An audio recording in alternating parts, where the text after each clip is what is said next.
Bom dia, meninos e meninas. E aí, como vai vocês? Bom, como eu já havia falado na aula anterior, no vídeo de hoje do Bio em 5 minutos, nós vamos revisar sobre os ciclos biogeoquímicos, o que é, como acontece, quais são, tudo isso. Como é uma revisão online, eu vou decorrer sobre o assunto e aí as dúvidas e questionamentos que ainda surgirem ou que vocês forem se lembrando, vocês vão deixar nos comentários aqui embaixo que eu respondo na próxima live, beleza? Lembrando que não pode se desinscrever do canal da professora, viu? Como a gente está nesse sistema online, esse é o único meio que eu tenho de ter certeza de que vocês estão recebendo esses vídeos e que vocês estão de fato assistindo. Os ciclos biogeoquímicos, eles indicam as formas que um elemento flui entre os seres vivos e o ambiente na biosfera, e são chamados de ciclo biogeoquímicos, pois possuem componentes biológicos, que são os organismos vivos, componentes geológicos, pois os elementos estão aí no planeta, no meio terrestre, e vão ter reservatório na atmosfera, na litosfera, na hidrosfera e etc. E químicos, pois são formados, são componentes, e esses componentes vão sofrer aí, vão passar por reações químicas. Entender essas relações entre a matéria viva e a não viva na biosfera, as propriedades e as modificações que ocorreram ao longo dessas eras é essencial para entendermos como que esses elementos constituíram organismos e as transformações do meio, certo? Bom, muito tempo atrás, um cientista francês chamado Antoine Lavoisier, considerado o pai da química moderna, postulou uma lei que é válida até hoje, certo? Que se chama a Lei da Conservação das Massas, que diz que na natureza nada se cria, nada se perde, tudo se transforma. E assim, percebemos que esses elementos estão aí, então, circulando, se reciclando há milhares de anos no meio. Os ciclos biogeoquímicos estão aí para explicar como esses materiais, como esses elementos estão sendo reciclados e se transformando ao longo dos anos, certo? Importante lembrar que existem fatores que são necessários para que um ciclo ocorra, certo? Que o ciclo biogeoquímico ocorra. O primeiro deles é que é necessário que exista um reservatório do elemento. Por exemplo, o oxigênio. O reservatório desse elemento é a atmosfera. O segundo elemento necessário é que existam seres vivos, certo? Biogeoquímico, então é a parte biológica do ciclo. É necessário que esses organismos vivos eles estejam presentes para que o ciclo para que esse elemento possa fluir. E o terceiro é exatamente a fluidez desse elemento, a movimentação desse elemento, a capacidade dele sair do reservatório, entrar no corpo dos seres, ir para o meio e voltar para o reservatório, para poder virar um ciclo, certo?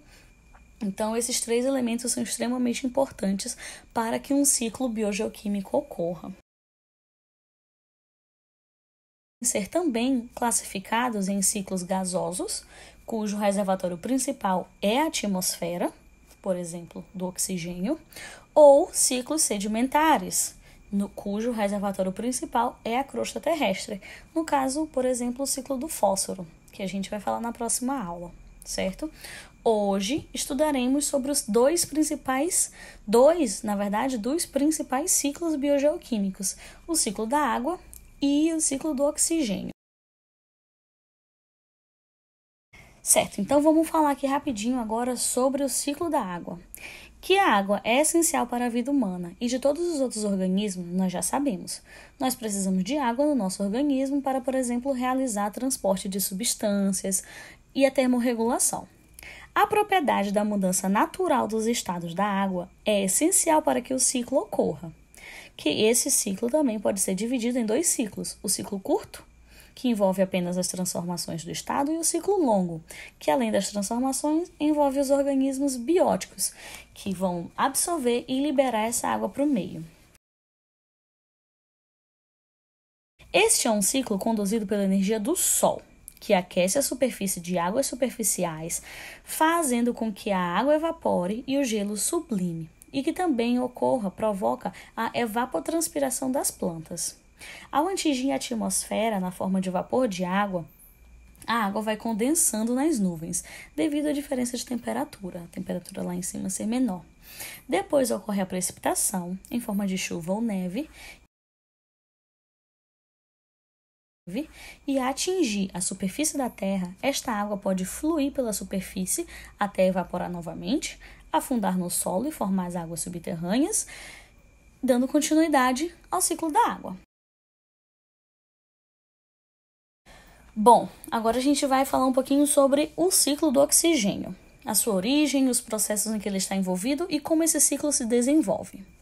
Sua origem é basicamente biológica, pois se ele existe na atmosfera é porque organismos o produzem.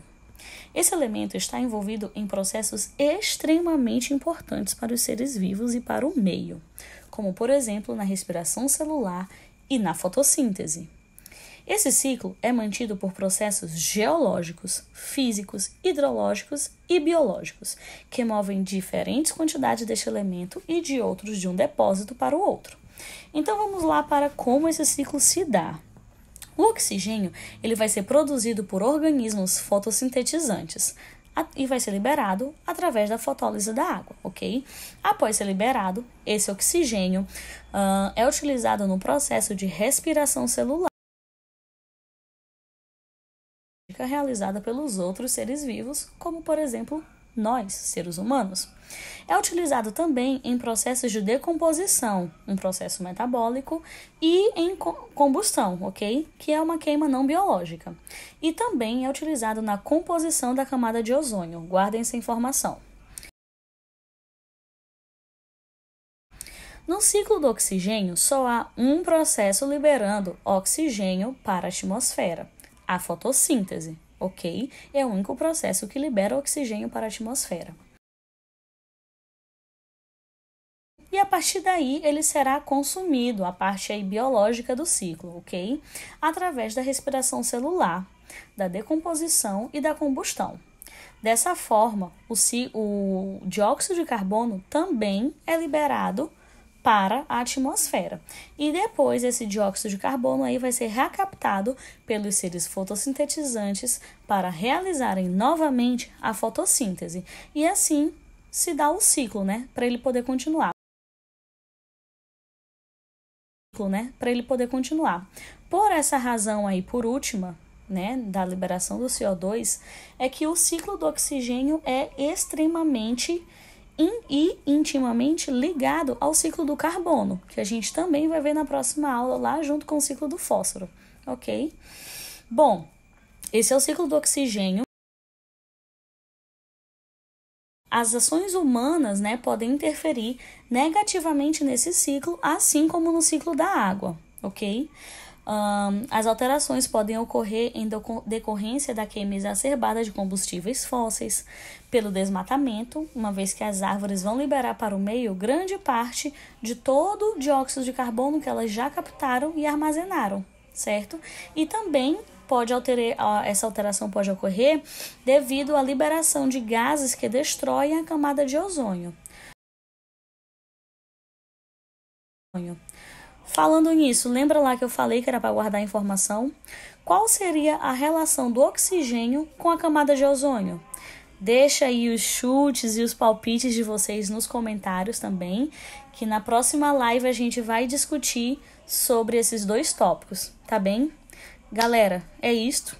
Até a próxima do Bio em 5 minutos. Tchau, tchau!